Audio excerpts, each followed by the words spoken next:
Hello everyone, welcome to another video. I'm going to be showing all the games I played in a recent tournament, depending on whether I won, drew or lost. Hopefully it won't take too long, an hour at tops hopefully. There's about a dozen games to go through, so I'm going to start straight away.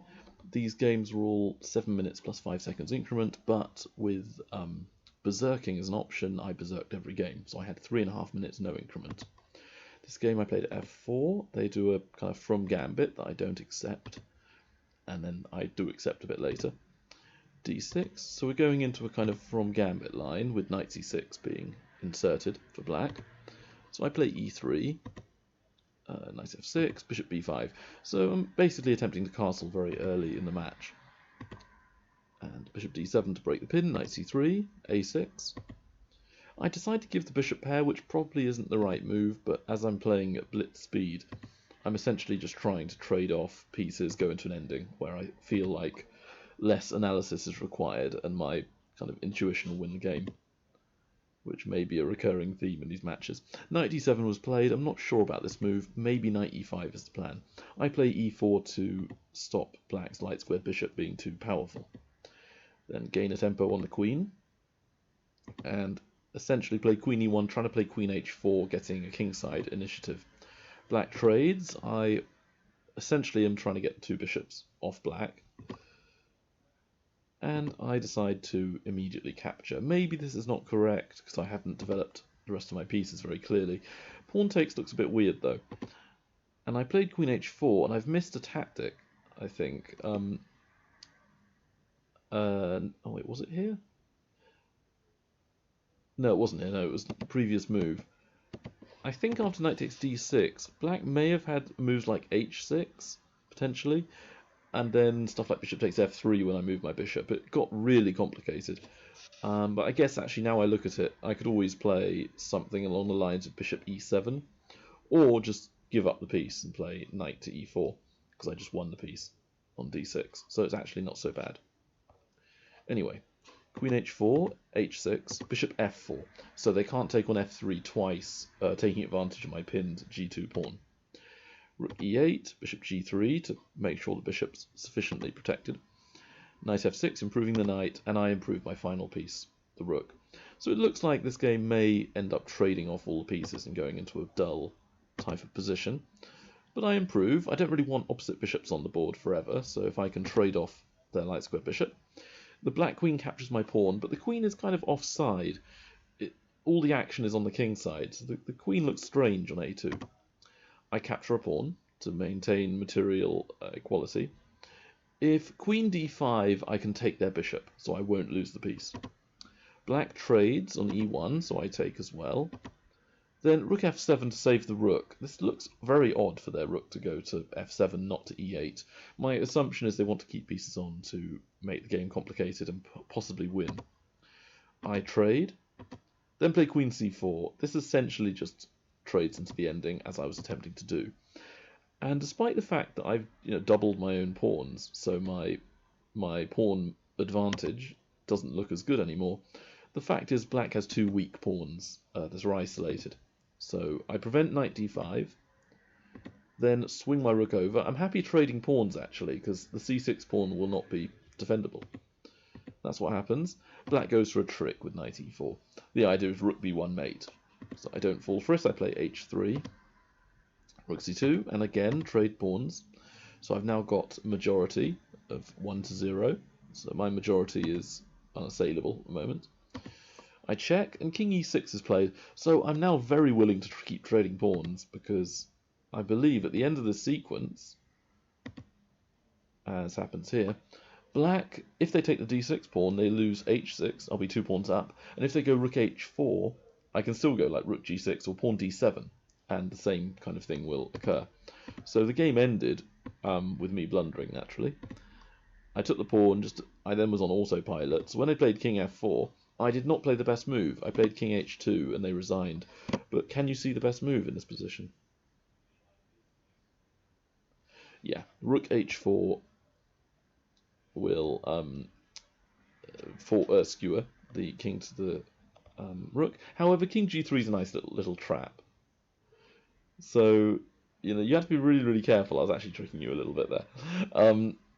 So yeah, this move actually draws, I believe.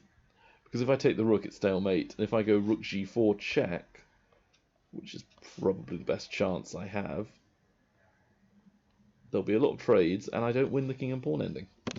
So yeah, I was trying to trick you. If you thought you could go rook h4, you were mistaken. Probably my move is best, although I think the computer prefers rook to g6. So if you said rook g6, then well done. That cuts off the king from the h file, so then I can push the h pawn up. King h2 is good enough. Anyway, on to the next game. So I'm playing someone, again, much lower rated than me. But again, as it's a sort of almost blitz game with my berserking, I have to play carefully in all matches. So they've kind of done a queen's pawn opening transposed. I do a kind of more sort of aggressive system with bishop g4. Normally you don't move out the bishop in d4, d5 openings until a bit later.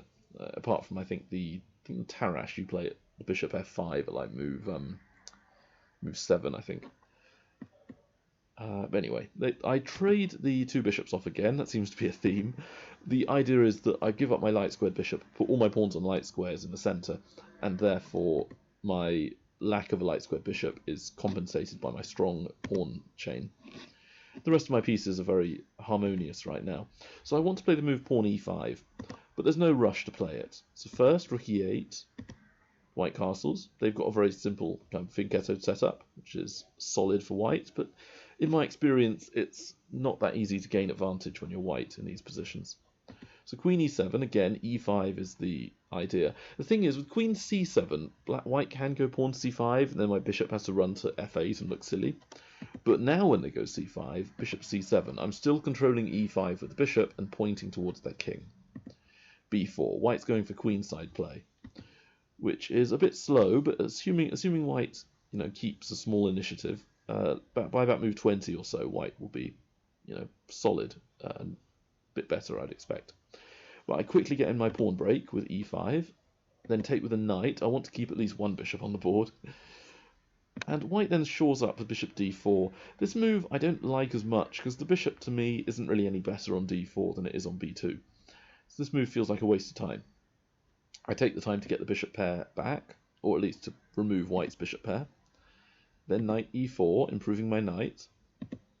Queen c2, connecting rooks. And here there's a kind of shoring up of my knight. Now, even though e5 is useful for white's pieces, so I could go f6 to stop it, I don't really feel too bad about allowing e5 to be weak, because I've got lots of pieces controlling it. So I believe in Andrew Soltis's book, I think it's 100 Chessmaster Trade Secrets, but I might be wrong. He calls this, I believe, Pill's Burial, which is when you have a knight on, a black knight on e4 normally, or a white knight on e5 usually, and you have two pawns defending the knight, so you kind of bury it in the sort of centre of the board, so it's extremely hard to evict that knight with pieces. White goes knight d2, and I don't move the knight. The whole point is to keep my knight there, and bury it there. So they capture, and I take with the f-pawn. Now I've got a very nice pawn chain, pointing towards the king side from b7 to e4, rook on the open file, and bishop pointing at the king. So naturally, kingside attack is my plan. Then a move which prevents queen g4. I don't want white trading queens, which will remove my kind of initiative. Rook f3. White plays g3, which to me is a losing move. It doesn't look very good. I think king h1 would be more interesting, because it would actually have the plan of pawn takes rook, and I was planning to actually go rook f8. So if pawn takes, I can take with my rook, and I'm threatening rook takes h3, and I think white has to give their queen away. Queen takes rook, and I still have a very, very strong initiative. So if queen takes rook, pawn takes, I'm threatening mate on g2. Rook to g1 stopping it. Then queen h4 to me is a winning move. Although, yeah, rook takes g7, king f8, white can't take on c7 because I mate them on g2. But maybe there is something here, but this looks unbelievably difficult to defend. It's possible the best move is rook g3, and then I will end up mating them on g2 as promised. So I think it's losing for white, but if not, they have to defend literally perfectly. Anyway, they played g3, not as good, I don't think. I can sack now. I think white has to accept the sacrifice even though it's losing, because otherwise I've got the initiative, the material, and the mating attack. So at least white gets the material. King h2 stopping rook h3 mate. Queen h4, and I think white's move was practically forced, queen g2. So at the moment, rook and bishop for a queen is not that easy for me to win. Then I play g6 just to prevent rook g1 hitting g7. Then rook f8, I want to trade pieces because rook and bishop are not that easy to fight against a queen. Then queen d1, I think is a very good move because queen h5, but the idea of queen d1 is good. Maybe rook g4 is strongest for white, and then I have to work a bit harder to win. But they go rook f2, which I don't think is as effective. Then prevent me taking on a4, but unfortunately all their pawns are making their bishop bad. Except for the h3 pawn, I guess. Then b4 drops. Then my queen takes a5, and the rest of it is just rerouting the queen to deal with the white pieces. Eventually get the queen behind the king to shepherd it forwards to its doom. And now queen f4 is winning. Queen g3 is winning because the rook on f4 will not be useful. If they go king to h6, I did have a move which I'm struggling to remember at the moment. I think it was just to play a5. But no, I don't think it was. What was my move here? King h6 was the move I was most. It was most necessary for me to find a move. I cannot remember what it was, which is not a good sign. Yeah, it was a5, I think, because bishop g7 going for rook f8 mate is parried by the move queen takes e3, and the rook's pinned. So I think that was my idea, and if not, the pawn will just keep moving up the board and I'll win. So they played rook g4 in the game, but then had to resign after h6 because the king has to move away from the rook, and I capture, and the rest of it is easy. It's mate in 1, I think, with queen h5 mate. So I had 2 wins under my belt. I was fairly happy. Now I'm playing somebody who is a very, very good blitz player, and they play a sort of Veresov, Trompovsky sort of hybrid. Then trade the bishop pair, so now they're the one giving me the bishop pair, damaging my pawn structure, but I do have more central pawns, I suppose, or more pawns influencing the centre directly. And this system is a fairly solid one for both sides. Generally, neither side really wants to take the other one's bishop on the light squares, because if they take me, I take with the h-pawn, improve my pawns and the rook on h8, and if I take them, they can take with their c-pawn to make more central pawns, or their queen gaining a tempo. So we're both keeping the tension on the board. e4 is played, so white's gaining space. I go queen e7 to prevent anything nasty from occurring on the e-file to my king. And then after e takes d5, I do decide to make them choose whether to take with the pawn, giving them doubled isolated pawns, or with the queen as he did. Then I can take, and there's no tactics with bishop b5s or anything. Knight b5 was chosen, so I decide to take the time to castle. Knight takes, queen takes. So we're now in a very sort of levelish position, but I do like black a tiny bit more because of the g-file being useful for me. Then rook g8, king h1. So a bit like the last game, I've got some kingside initiative. Rook g6, knight h4. Then rook h6 to me is a bit wrong. I think I should have gone rook g7 and then the other rook to g8. But I wanted to go on the files, and here I just totally blunder. I don't want to trade queens, but my prejudice in favour of the queens is my undoing here, because knight f5 forks the queen, the rook, and threatens mate on g7. My only move is queen f8 and losing the exchange. It's my only move to keep me in the game. So I'm already significantly worse. And I try getting my kingside attack, but white simply wins another pawn. So it's really not looking good for me. Queen f4, so I'm still attempting to get something going on the king side. Queen d4, trading the queens, but I don't accept the trade. Queen e4, preventing me mating on g2. Then knight to g6. I'm trying to swing my knight to maybe f4 and target g2. So white goes f4, I shuffle the queen. And after they shift their queen to f3, I play f5 to prevent queen g4. Rook d1, improving the rook, getting all the pieces in the game. And my next move, queen h6, tries to, again, target the white pawns. And after rook d6, I can't do knight h4, which was my plan. So queen f8, trying to gain tempo. White's expertly pushing me back. This is very, very good play from white. And after knight h4, I do get a little bit of initiative here. Knight takes g2 is my move, and I think white missed the key winning idea here.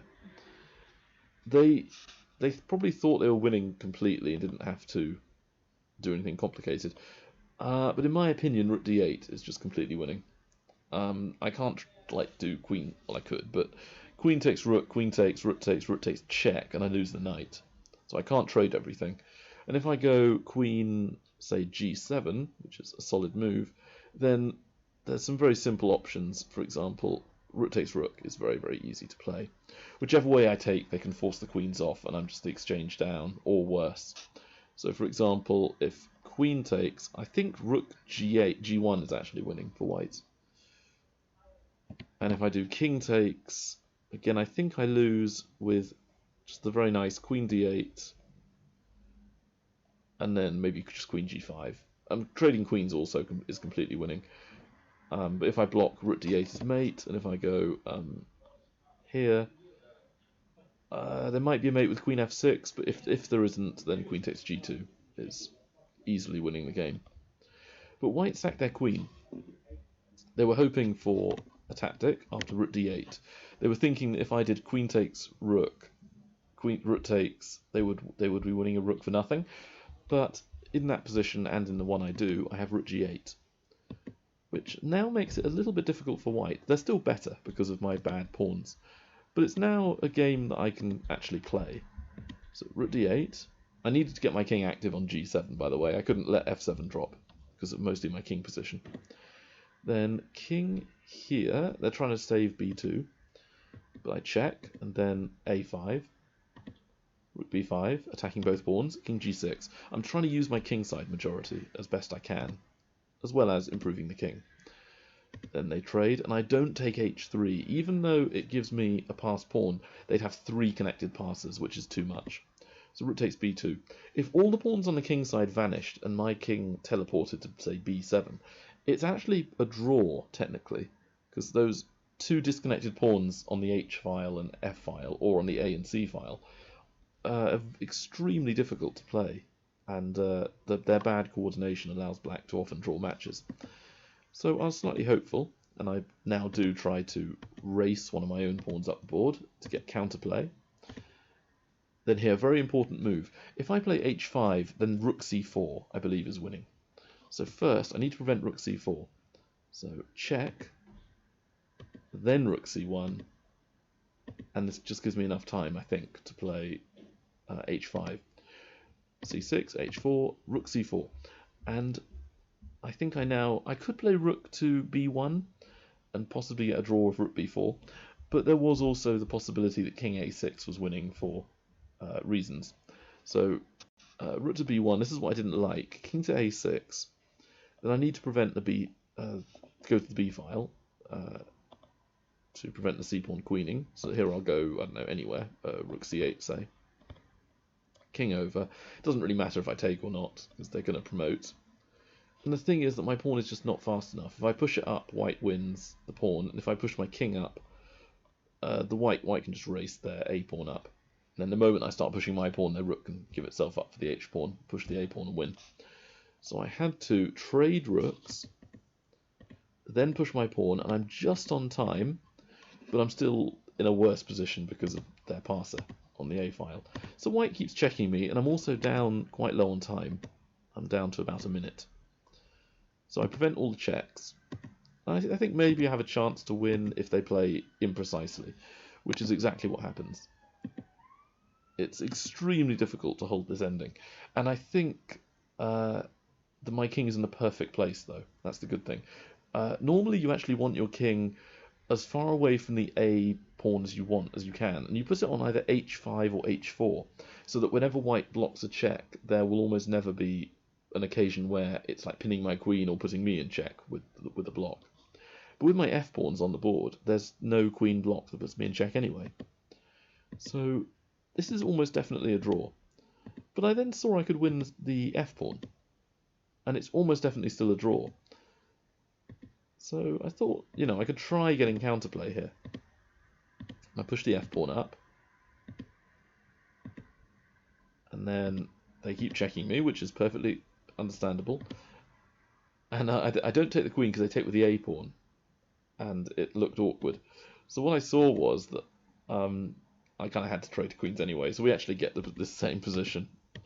I just thought it was awkward, trying to avoid it, but I couldn't, because white has just so many checks that we're now in a position where I'm winning, or better, but it's practically impossible to actually win this with 28 seconds. So I offered a draw, and he accepted. So I turned the game around from totally lost to just tenable to actually sort of drawing, and then possibly even better for me at the end. Alright, this next game was not as long as the previous one. My opponent is pretty strong though. He's a lot better than his rating, I think. Unfortunately, I do catch him out a little bit here. So what I do is I basically play bishop b5 check just to force the move c6, so they can't play knight c6, which is a bit cruel of me. Then bishop g7, knight f3, and they do the classic pin and win idea with the plan of bishop takes d4. I saw this and I castled, hoping they would fall for the trap, and unfortunately for him, he did. He hasn't developed enough to be able to just snatch up pawns. And even if there was no tactic, I'd be very, very happy if I could play something like queen e2 check, or bishop f4, rook e1, etc. But I have a winning move, queen e1. It's a very kind of artificial looking move, but it's extremely effective. It gets me out of the pin, so that my knight on f3 can now move, and however black blocks the check or moves the king out of the way to run, I can take the d4 bishop. So I will win the piece, and he resigned, knowing that it was a loss. So that was my next game. This next one also is quite short. My opponent is a fast improving player, so he'll be, I think he'll be a lot more difficult to beat next time. He plays his queen f6 line, which I have actually seen some strong players do. It's sort of a anti-opening system, where you're essentially just trying to, get a position essentially, and it's not that awful for black. It's definitely not that good, but it's not like lost or anything. Queen d8 is the move, which is possible. My opponent just sort of has a moment of madness and plays queen f4. I think he just sort of forgot that he sort of automatically thought knight c7 was coming, where his queen could actually be a bit annoying. But unfortunately, I take the queen, and the rest of it is, I don't think he's really that invested in thinking too hard at this point, because he knows he's losing. But he develops pieces, he starts attacking me and stuff, and all I'm doing is just thinking checkmate. So bishop takes. I want to take h6 with the bishop on c1, so I first play d4, then knight f3 to hit the bishop. Even if I don't take the knight, I can trade pieces. Bishop b6, and then I take. And now it is lost. So knight d7, developing his pieces, connecting his rooks. So he gets a moral victory of having developed all his pieces and having the rooks connected, which I had not done. But the result is all that matters, really. So I won the match. Then my next opponent, also a quickly improving player, who I think is probably stronger than his 1838 rating. Player French, and I play this bishop d7 to b5 line to trade off light squared bishops.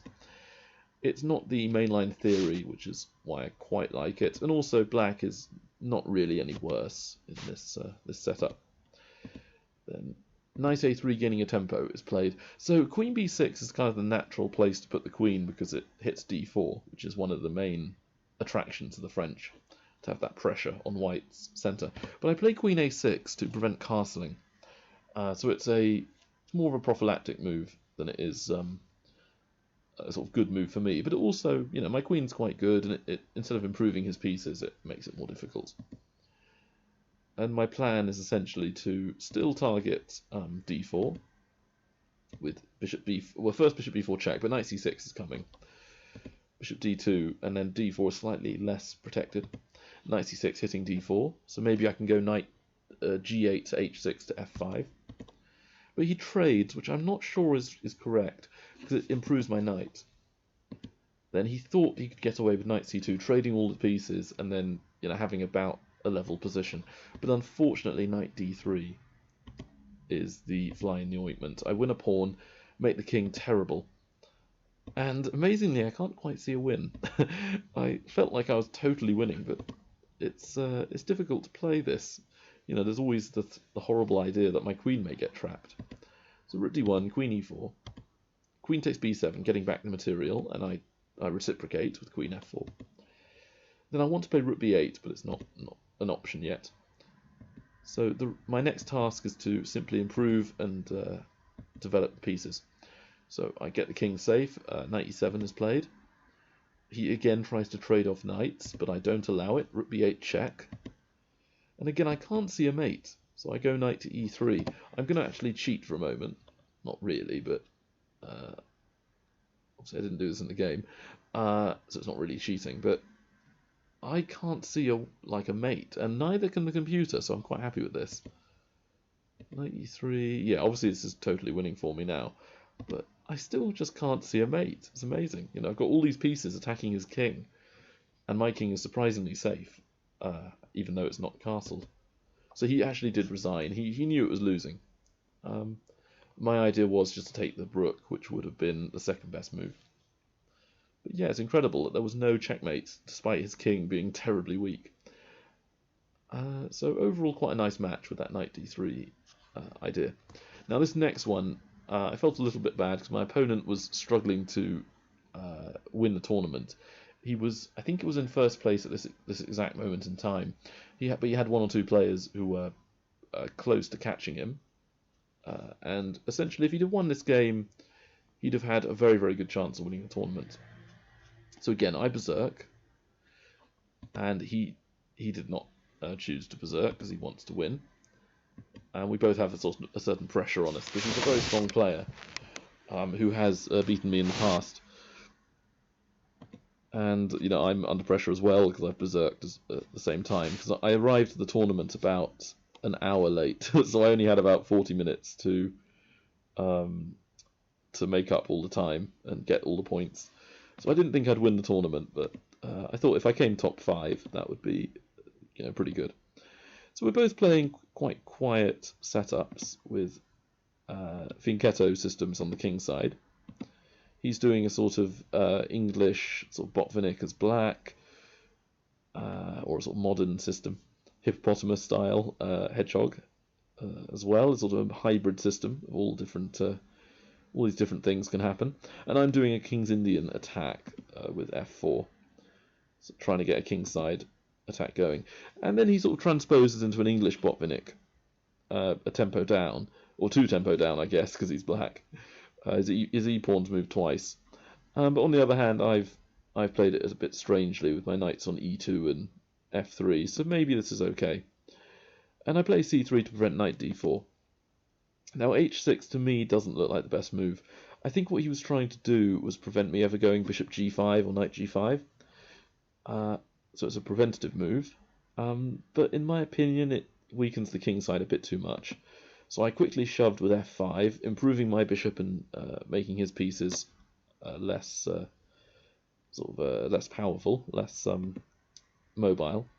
He takes, and generally, when you play like the Dutch or the King's Indian attack or what have you, with his f5 lunge, you almost never recapture on the f-file with the e-pawn yet. You generally leave it one move to kind of hopefully gambit the pawn. If they take on e4, I just get all my pieces active extremely quickly. So he played a similar plan to what I did. Shove the f-pawn up, and when I take, I've then not made my pieces a bit worse because I've blocked in the c1 bishop and the e2 knight from f4. So I'm not sure he should take me here. Maybe knight g6 is better, or even f5 to kind of have a symmetrical position. But he does want to target the h4 pawn, I think. The h4 knight, I mean. So if he moves the e7 knight, it will attack the knight, but he doesn't really have anywhere to put it. So he moves the knight to e5, and the other one might go to c6. So now I copy him with h3. I don't want to allow bishop g4, and I can't do queen e1 to h4 because my knight's in the way. And queen h5, bishop g4 would trap my queen. So now he goes f5. So we're both basically playing the same plan. But I feel like I'm slightly better coordinated. That might just be a prejudice, but towards me. But I think my knights are a bit more active than his, even though they're both on the rim. Then bishop e6. Again, I'm not so sure about this move because the bishops are often just as useful on c8 as they are on e6. Because it's just controlling one main diagonal. But he may have plans of bishop f7. Possibly queen e8 was a stronger move. I then capture his fianchetted bishop to weaken the king. Then shove queen h5, so I'm getting initiative. Again, maybe queen e8 is best, but it's so difficult to play. And he probably correctly actually guards h6. So that's just such a good threat. I capture, always play e takes f5, according to, I think it's Ben Feingold. But also it releases my g2 bishop. It potentially will improve my f1 rook when they take with a piece. And my knight can come to f5 next move if they capture. But he does not capture. He chooses to defend his king with more pieces. So I shuffle back. Then does not choose to... Well, he can't capture the pawn without losing a piece. So knight c6 is chosen. My h4 knight's still a bit vulnerable. So here I go king h1. Can you see why I've done this move? Yeah, the reason is rook g1 to target his king. So queen e7 to activate his a8 rook. Bishop e4. This is actually a mistake according to the computer. I should go rook g1 straight away. And I'm not sure that d5 is the correct move because I don't care about pieces. He's played me before. He should know that material is usually the last thing that I consider. So I check, then immediately jump in with knight g6, attacking him. And I don't know if this is holdable now. It might be that he's already losing. Because if he takes me, then f takes g6 looks incredibly good for white. So he goes queen d6, and then I'm allowed to jump back in with the queen on h5. h6 is dropping. Bishop takes, then queen h6 as a Zwischenzug, intermezzo, forcing the king back, and then pawn takes. So I'm sufficiently guarding g6, and again, I don't think this is survivable. Maybe queen e7 or something might be okay, but I always have bishop takes d5. So queen d7, bishop takes d5 doesn't quite work because of check. But queen d7, I don't know, maybe I have queen h7, but let's see what the computer evaluates this as. Yeah, queen h7 is +5 roughly. Bishop g5 is also extremely good. And okay, maybe, yeah, maybe they have something or other, but this looks very, very good. It's apparently +6. I'm assuming because of the weak king and my bishop pair. So it's +6. That should be enough. Although in a practical game I might not be able to realise the +6 nature of the position, but I may still win. Anyway, he took my bishop, which was I think the sort of finale of the game, because this allowed me to gain g7 with a tempo on the king, and then discovered check with 2 queens. So quite rightly, he chose to surrender here, because it's just totally winning. I don't know what the computer line would be, but I can always take the a8 rook if nothing else. So I was now halfway into the tournament, or at least halfway from when I started, an hour late until the finish. So I'd done very well here. Berserking had built up a bunch of points, although the draw I had earlier broke my streak, so I hadn't got as many as I probably could have done. But this game was me pre-moving the move e5, and then unfortunately they do the one move which I didn't want to see, d4, so I have to revert to going for tricks and playing the England gambit. And he appeared to know it, or at least guessed correctly, but I assume he knew it, because most players get tricked into playing bishop c3 here, where bishop b4 is practically winning for black. Knight c3 is correct, so I played bishop b4 to threaten to win a piece. Then knight e4 was chosen. I think that's the second best move. I think rook b1 is a bit better, and then I would have sacked the queen with queen takes c3, which is not very good. Then I play knight ge7, and he takes me, which I'm not sure is the best move because of knight b4. However, I think he resigned too early here. He had too much respect for me, which most of my opponents correctly don't have any respect for me, but he did. I played knight c2 thinking I was better, but I think after king d2 I'm actually worse. But he chose to resign, which was good news for me. Yeah, it's +2 or +3 with king d2. So rook b1 is apparently like +1 for white. I have to play queen a3. So turns out bishop b4 wasn't that good, but apparently queen takes was much stronger than what I thought. I assumed that if queen takes b4, knight e4 to d2, and I didn't have anything, but I guess I'm a bit more active and I can castle. So maybe the activity makes up for my strange-looking queen. Anyway, he resigned in a better position, so good for me. I got lucky there. My next opponent, again, is probably better than his rating, so he also lasted longer than quite a few of my opponents have so far.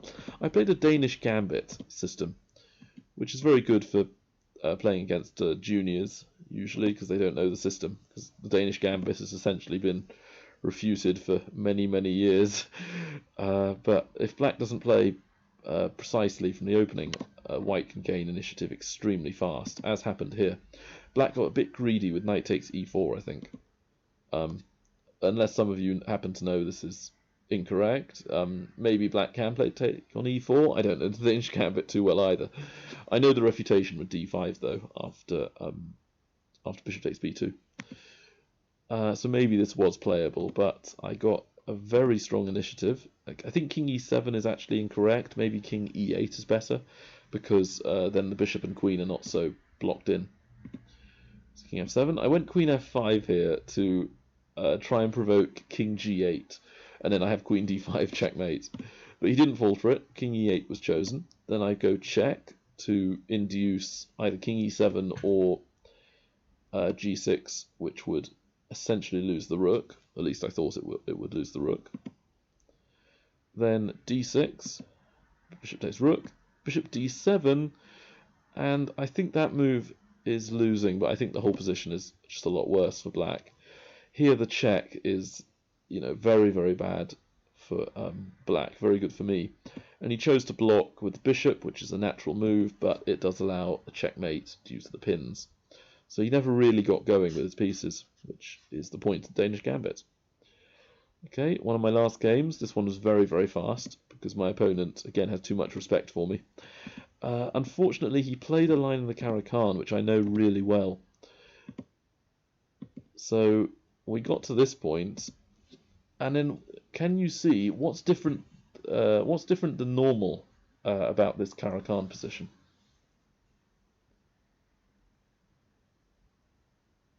Well, it's that normally here the white pawn is on d4 and the knight on f3 is actually on g1, having not moved. Because at move 2, white plays d4 normally, not knight f3.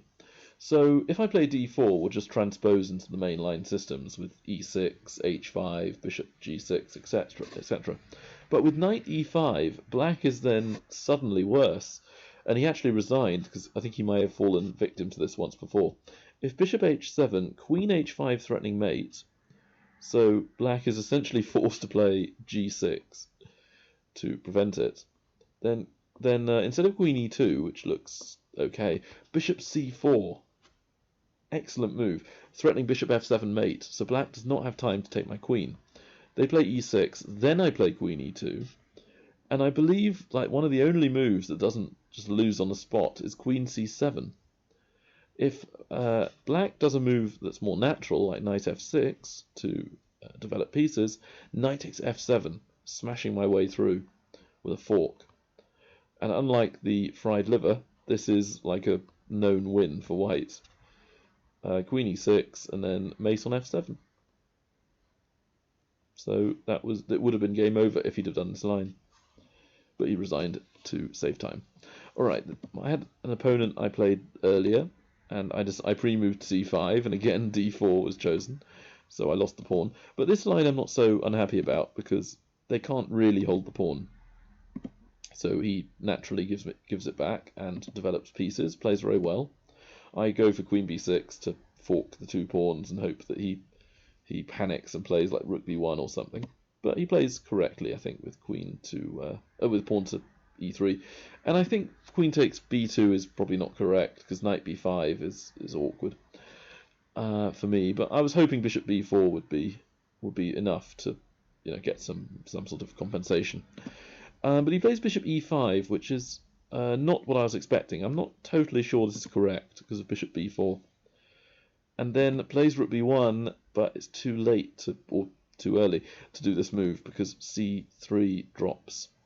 And if king e2, which may be correct, I think I can survive. At the very least, I can do bishop takes bishop and get 3 pieces for the queen. But I think I have queen a3, which will keep my piece on the board. So bishop takes, queen d2. So I'm now a solid piece up, and I choose to trade the queens. Then rook b3, and then drop back with the knight.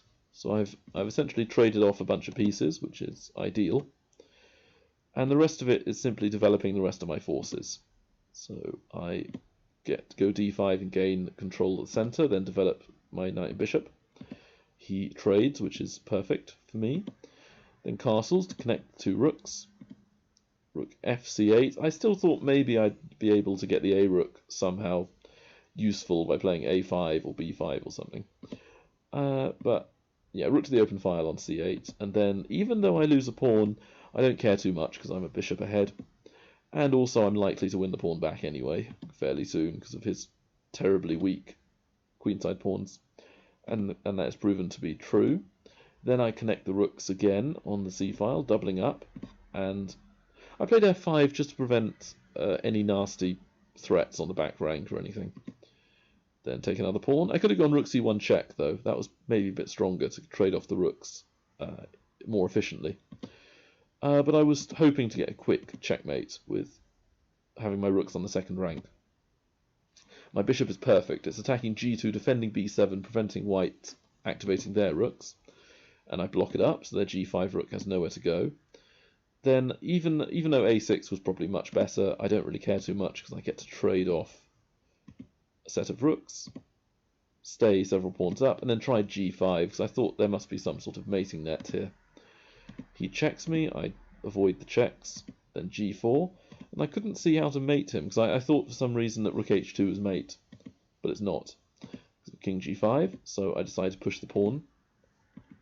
Again, I want to run away and stop all the checks, so I hide my king, and then h7, I push g2. King f6 is somewhat okay as a move. I promote, and rook g8 attempting to, get me in some sort of complicated line, where I may end up sacking something or blundering. But I do a check, and then take the pawn, just to prevent any chance of me losing, and finally get the mate at the end. So that was very good for me, I think. And then final game, this was in the last few minutes of the tournament. So my opponent thought that he could maybe get a draw if he tried to, go down to the last few seconds of the tournament, and then I'd be desperate to get the points that you get for drawing. But I'm much more concerned about my rating at this time than I am about the tournament points. So he didn't have any luck in achieving the draw via those means anyway. So he plays the old fork trick with knight takes e5, and even though bishop takes f2 is not the correct move, I should just take the knight and then play like bishop d6 or something after d4. I do this bishop takes f2 because it's essentially a blitz game with me berserking like this. And my opponent, even though I know he's better than his rating, with a weak king, a lot of players who are even like 1700 strength can go wrong. So I played knight h6 with a trick. I was hoping for pawn takes knight, and then queen b6 is mating. But he didn't do it, so I took with the queen. Now queen e3 is a mate, but he prevented it. Check. Then here I just forgot that my knight was being attacked. So I played h5 with the idea knight g4. And very fortunately, but I think he kind of got tricked by me, again, respecting me too much. He saw probably that earlier taking the knight was resulting in mate, so he just naturally assumed he couldn't take it. Played queen e2, and then I have knight g4 check. And if white takes with the pawn, which is what I expected, then pawn takes discovered mate. So he took the queen to stay alive a bit longer, and then he was down to the tournament had already ended, so he didn't take much time to play the move knight to d1. Attempting to make me blunder. If I'd played something silly like pawn takes pawn, he would have chances. But I mated in style with g3 mate.